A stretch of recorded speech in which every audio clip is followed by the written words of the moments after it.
உங்கள் குழந்தைங்க படிக்கிற ஸ்கூலில் அவங்களுடைய ரூஃப் ஒருவேளை ஆஸ்பெஸ்டாஸ் ஷீட்டாக இருந்தால் போதுமான அளவுக்கு உணவுகள் எடுத்துக்கொள்ளாத பச்சிளம் இளம் உடம்புடைய மிக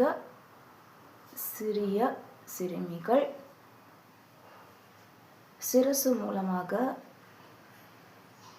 கசிந்து வரும் அஸ்பெஸ்டாஸ், லெட் போன்ற தாதுக்களில் பாஸ் ஆகி வர்ற தெர்மல் ரேடியேஷன் யூவி இன்ஃப்ராரெட்டாக மாறி அடிவயிற்றில் கடுமையான புண்கள் ஏற்படுத்தாத வண்ணம் மேற்கூரை அமைக்க முறை